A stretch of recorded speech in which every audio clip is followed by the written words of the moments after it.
সরকারের রদবদল হয় নেতৃত্বদের, তবে কেন প্রতিবার আক্রান্ত হয় সাংবাদিক আক্রান্তের ঘটনা প্রায় প্রতিনিয়ত ঘটতে দেখা যায়। তবে কোন রাজনৈতিক ব্যক্তিত্ব তার প্রতিবাদ করে না, যদিও বা প্রতিবাদ করা হয় সেখানেও লুকিয়ে থাকে অনেক স্বার্থ। সোমবার রাজ্যে আগমন করে সর্বভারতীয় তৃণমূল কংগ্রেস সভাপতি অভিষেক বন্দ্যোপাধ্যায় এবং ওনার সফর শুরু হয় উদয়পুর ত্রিপুরেশ্বরী মন্দির দর্শন করবার পর।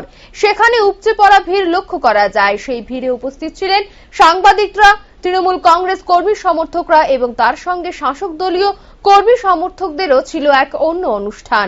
তবে সব ধরনের মানুষের উপস্থিতিকালে মাতা ত্রিপুরা সুন্দরী মন্দির হয়ে ওঠে রণক্ষেত্র। বাধে দস্তাদস্তি সাংবাদিক ও পশ্চিম বাংলা থেকে সর্বভারতীয় তৃণমূল কংগ্রেস সভাপতির দেহরক্ষীদের মধ্যে, এমনটাই অভিযোগ করে প্রত্যক্ষদর্শী সহ পুলিশ কর্মীরা।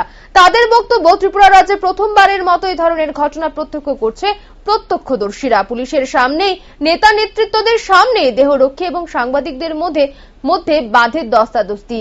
কেড়ে নেওয়ার চেষ্টা করা হয় মোবাইল ফোন, বন্ধ করতে বলা হয় ক্যামেরাও।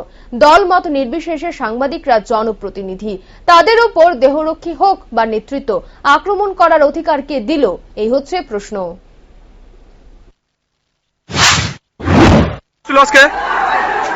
একজন সিভিল ড্রেসে একজন আধিকারিক ছিলেন, আমি চিনি না। উনি একজন সাংবাদিকের ক্যামেরা কান দিয়ে নিয়ে যাওয়ার চেষ্টা করেন। ওনার পরিচয় কি এমনিতে রয়েছে? ওয়েস্টবেঙ্গল থেকে এসেছেন। ওয়েস্টবেঙ্গল থেকে এসেছে। কি করেছেন সাংবাদিকদের সাথে? সাংবাদিকের ক্যামেরা কান দিয়েছে। আপনার সামনে ঘটেছে ঘটনা? আজকে তো নতুন একটা সিস্টেম দেখলাম। এখানে পশ্চিমবঙ্গ থেকে অভিষেক বন্দ্যোপাধ্যায় আসলো, তারপর তার সাথে কলকাতা থেকে পুলিশ আসলো। আমাদের বহু ত্রিপুরার যে সাংবাদিক ভাইরা ছিলেন, হঠাৎ করে দেখে তাদের পশ্চিমবঙ্গ পুলিশ সাথে আমাদের সাংবাদিকের সাথে দস্তাদস্তি, হাতে মোবাইল কাটাকারি। আমি জীবনে কোনোদিন দেখিনি এরকম পরিস্থিতি।